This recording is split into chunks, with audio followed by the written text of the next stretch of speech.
Tes variations d'humeur déterminent ton succès ou ton échec.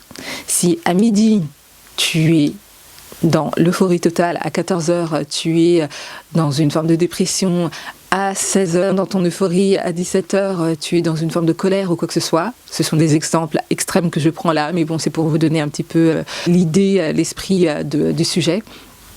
S'il y a ces formes de fluctuations constantes comme ça, régulièrement dans votre journée et de façon quotidienne, hebdomadaire, constamment, c'est certainement la raison pour laquelle vous n'arrivez pas à réaliser vos souhaits dans la vie. Cette vidéo va vous aider à comprendre le pourquoi du comment cela se passe ainsi. Beauté, bienvenue sur Ask. Par ici, on sort du système établi par la Matrix, on shift le mindset, on shift le timeline, on level up, on glow up pour devenir la meilleure version de soi-même. Et au passage, on se cultive par l'art et la culture. Donc si vous vous retrouvez dans tout ce petit programme, vous êtes au bon endroit, soyez les bienvenus et restez connectés.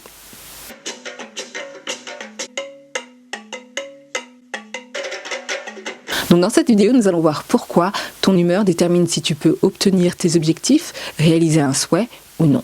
Pour faire simple, la science métaphysique nous apprend que nos humeurs, qui sont quantifiées en vibrations, donc dans les termes scientifiques, sont quantifiées donc en vibrations, et ces vibrations sont quantifiables en nombre de fréquences.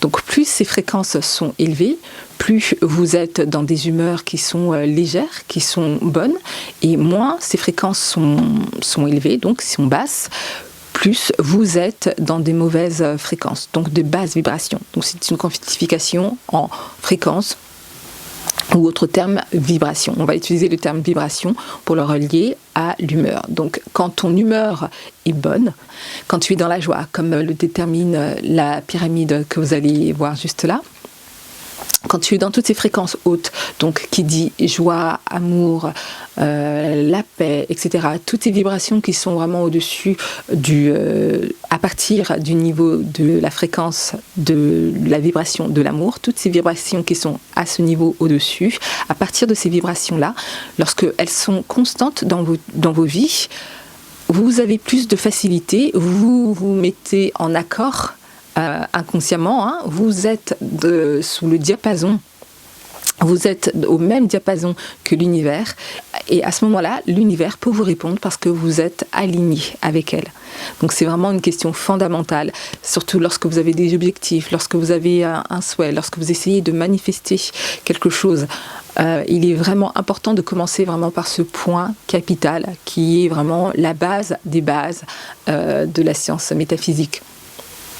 Donc lorsqu'on parle d'humeur, ces humeurs sont quantifiées en vibrations, ces humeurs font que vous entrez dans une certaine vibration, et donc, vous l'aurez compris, plus elle est haute, plus vous vous mettez au diapason de l'univers, vous vous mettez en alignement avec la fréquence de l'univers, et plus vous êtes de mauvaise humeur, plus vous êtes dans les basses vibrations, et donc cela crée des frictions, crée un désalignement pour vous faire entendre au niveau du cosmos, parce que c'est de là que viennent les réalisations, les manifestations, les réponses.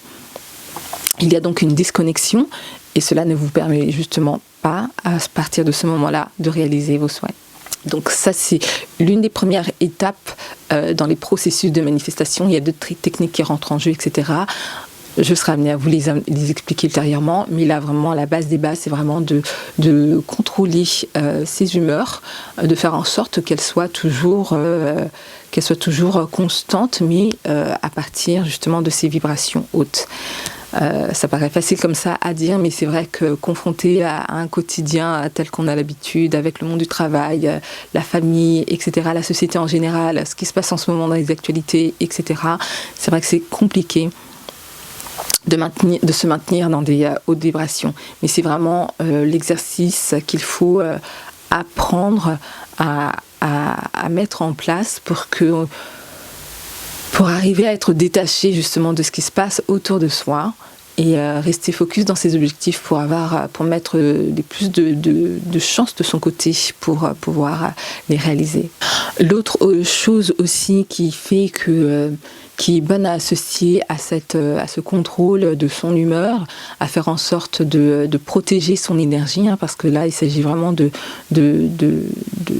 s'inventer mentalement une bulle de protection énergétique pour qu'il y ait un détachement de tout ce qui se passe autour. le plus possible, en tout cas pour que votre fréquence la plus constante soit dans les hautes vibrations. L'autre chose donc, c'est lorsque vous êtes maintenant dans l'exercice de manifestation, si vous souhaitez manifester, c'est d'être dans la régulation. La régulation, c'est quoi? La régulation, c'est être dans un état physique qui fait que votre corps est la réponse de votre système nerveux. Le système nerveux, donc, c'est cet organe qui est l'organe le plus important du corps, qui part donc du bas de la colonne vertébrale au haut de la tête. Donc c'est vraiment la colonne vertébrale et le cerveau en fait. Donc c'est la machine qui est le moteur, c'est cette machine qui est le moteur de votre corps. Et donc s'il n'est pas régulé, s'il est en état d'excitation, cela ne met pas toutes les chances de votre côté pour arriver à manifester. Donc l'autre chose, en plus d'être dans des vibrations hautes, c'est d'être en état de régulation. Donc cela consiste à être posé. Donc être posé, ce qui peut aider à être posé, c'est de rester stagnant. Faire un exercice de respiration par exemple, ça va permettre d'aider votre corps à se réguler. Faire des mouvements de lenteur qui permettent aussi à l'énergie de circuler dans le corps. Donc cela permet une régulation en interne. Ce qui va permettre ça va être des exercices tels que le tai chi, le qigong, mais notamment l'exercice du kemetic yoga. Alors j'insiste sur le terme kemetic yoga. Il y a le yoga commun que l'on connaît, il y a plusieurs formes de yoga, mais le kemetic est vraiment celui qui met vraiment l'accent sur la respiration et le fait de faire les choses d'un certain rythme, un rythme assez lent. Et ce rythme-là, de lenteur, va venir être en alignement avec le rythme de l'univers. C'est-à-dire que les mouvements que l'on fait, elles sont graduelles. Les mouvements que l'on fera dans l'exercice du kemetic yoga seront graduels. En phase aussi, en même temps, avec la respiration que l'on émet. Et donc forcément, si elles sont en phase avec la respiration que l'on fait, ça amène à avoir des mouvements lents. Et donc ces mouvements lents nous mettent en connexion avec le rythme de l'univers. Le rythme de l'univers, quand vous regardez, je ne sais pas moi, si vous prenez une image, une vidéo des mouvements des planètes, etc., vous remarquerez que tout bouge d'une certaine lenteur. Pareil, les astronautes, lorsqu'ils sont en déplacement dans l'univers, justement cette densité fait que tout ce qu'ils feront sera maintenu dans une certaine gravité qui fait que leur mouvement sera vraiment très lent. Voilà, c'est le rythme de l'univers, c'est comme ça que je l'interprète. Et donc tout ce que on souhaite faire ici-bas, en forme de manifestation, va nécessiter à ce qu'on redescende vraiment dans ce rythme de lenteur. Et faire des mouvements, des exercices de yoga notamment qui sont accordés avec la respiration, tout en manifestant, en visualisant ce que l'on souhaite réaliser, va conditionner notre corps, va nous mettre au diapason, donc c'est-à-dire en alignement avec l'univers pour que ce que l'on souhaite manifester se réalise ici-bas. Vraiment, c'est, je pense, à mon niveau, ce que je pense être vraiment deux bases importantes qu'il faut déjà maîtriser lorsque vous souhaitez lorsque vous souhaitez réaliser vos objectifs. Donc j'utilise le terme humeur tout simplement pour aller dans le langage commun, mais cette humeur en fait est attachée à une vibration. Cette vibration est attachée à une fréquence. Et plus cette fréquence est basse, plus vous n'êtes pas en condition de manifester ce que vous voulez. Donc il faut vraiment s'exercer au quotidien à être vraiment dans ces hautes vibrations.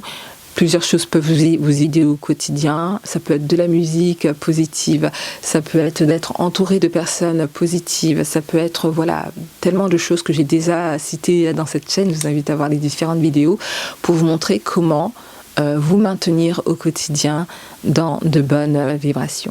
Et souvent, dans le cercle des spécialistes des manifestations, l'une des techniques aussi qui est employée pour pouvoir manifester un souhait, c'est par exemple d'écrire quelque chose sur un papier et de poser donc ce souhait que l'on a écrit sur le papier en dessous son coussin et de dormir sur ce coussin. Et souvent, je m'étais demandé pourquoi ça en fait. C'est en ayant compris ce fonctionnement avec le rythme de l'univers que le corps soit régulé pour être au rythme de l'univers, pour qu'il puisse avoir un alignement. Ces guides qui nous conseillent justement d'écrire quelque chose sur le papier, son souhait sur le papier, de le mettre sous le coussin par exemple et de dormir dessus. Alors, je ne sais pas s'ils le savent, mais moi, c'est ce que j'ai été amenée à comprendre dans ma logique par rapport au rythme de l'univers. C'est-à-dire que quand on dort, déjà, le rythme, sa respiration devient lente. Donc, elle est déjà en connexion avec elle est déjà en phase avec cette idée de lenteur de la respiration qui devient posée, d'accord ? Quand vous observez votre ventre, il bouge. Il monte, il descend, votre abdomen monte, descend d'une manière très lente. Et cette manière de monter, descendre de manière très lente, c'est ce rythme-là, ce rythme de vague-là, que l'on essaie de reproduire dans les mouvements de Kemetic Yoga, par exemple. Quand vous regardez d'autres disciplines, c'est ce qu'ils essaient aussi de reproduire dans des exercices tels que le Tai Chi et le Qigong. C'est vraiment une histoire de rythme à retrouver. Et donc, le jour où j'ai compris cette subtilité par rapport à la fréquence, ce rythme-là, que j'appelle le mouvement de vague, est au rythme de l'univers, c'est parce que lorsque l'on dort, justement, on est dans ce rythme-là, d'accord ? Et on est connecté à l'univers. Et donc, quand il nous conseille de mettre un petit papier sous le coussin et ça marche, pour l'avoir essayé, franchement, je l'ai fait avec une série d'affilées de 21 jours, je crois, et ça marche, vraiment. Et donc, c'est parce que il n'y a pas de système wouhou là-dedans, il n'y a pas de formule magique ou quoi que ce soit. C'est vraiment parce qu'on est déjà en connexion, notre énergie est déjà en connexion avec ce souhait, mais aussi on est connecté au rythme de l'univers. Quand on dort, on voyage en fait. On n'est plus sur ce monde terrestre, mais on est vraiment déjà dans l'autre monde. Et qui plus est, notre rythme est adapté et régulé, d'accord, et est au diapason du rythme du cosmos. Donc c'est là que lorsque j'ai compris cette subtilité, le pourquoi du comment de faire les choses, comment dire,